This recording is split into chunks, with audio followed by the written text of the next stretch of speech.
Picture this. It's 1999. Movies like The Matrix and Fight Club take the box office by storm.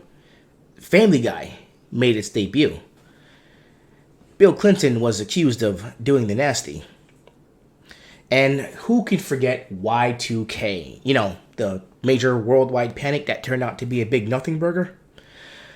But most of us also remember this, the Sega Dreamcast. Let's discuss this.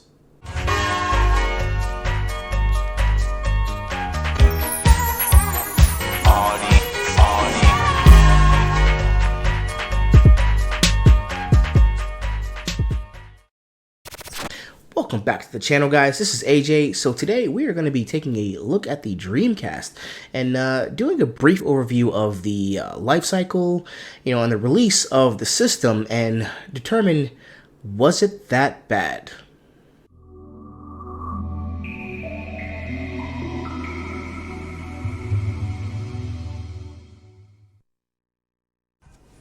So before we jump into the Dreamcast, we should briefly discuss its predecessor, the Sega Saturn.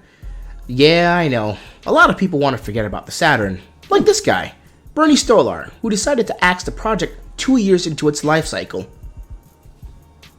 Fun fact, most of these companies sell their consoles at a bit of a loss, which they then eventually make up for with software sales and eventual hardware lifetime sales.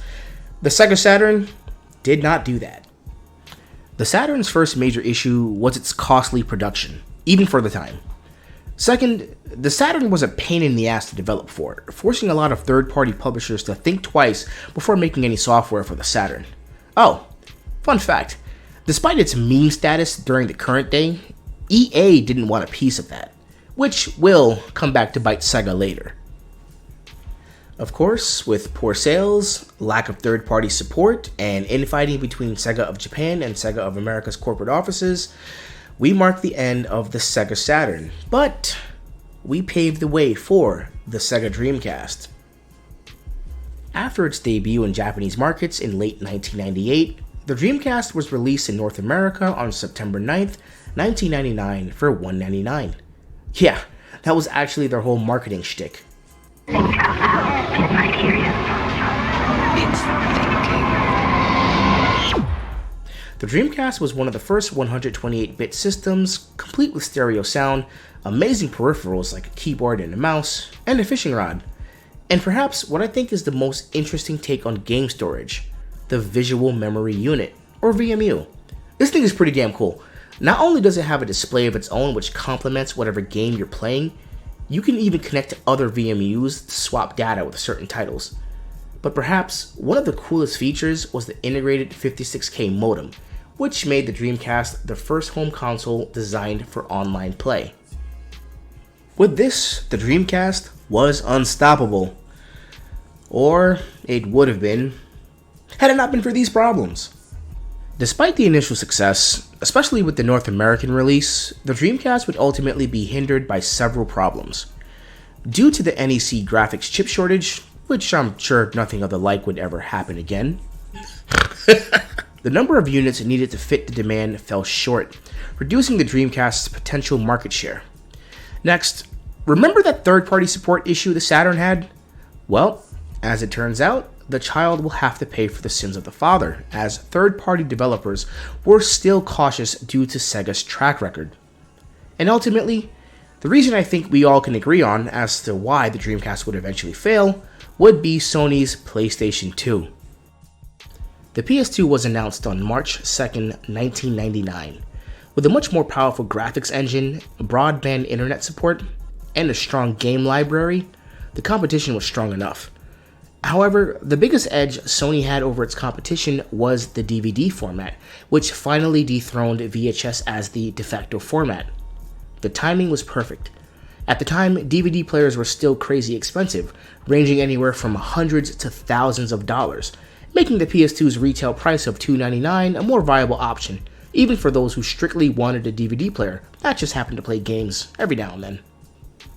The PS2 was not the only reason why the Dreamcast would ultimately go on to fail. Sega faced heavy competition from both Nintendo with the GameCube and Microsoft with their first home console release, the Xbox. Now, both the Xbox and PS2 were DVD compatible. The GameCube was not. However, it's Nintendo. Nintendo has built a solid fan base with their very popular software over many years. And Sega would ultimately be cannibalized by their internal problems.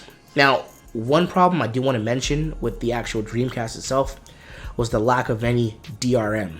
That's right. Software piracy was rampant in the Sega Dreamcast. And obviously that's going to impact sales. But at this point, the writing was on the wall for Sega. Despite being very innovative and seeing an initial wave of success, great launch titles for the North American market, and even a price drop, the Dreamcast would ultimately be Sega's final entry in the home console market. On January 24th, 2000, Sega announced that they would stop console production and would instead focus on software development. So, was the story of the Dreamcast that bad? I don't think it was. The fact that Sega is still around today and going strong is proof that they did the right thing. The Dreamcast will always be an interesting part of gaming history. Now it's a cult classic, loved by many fans, me included. It is a shame that we'll probably never see another console from them again, but I'll take it as it is. But with that being said, I have droned on long enough. If you guys like the sound of my voice, feel free to like, comment, share, subscribe. Follow me on Twitter, link is down below. And I will see you around. This is AJ, signing out.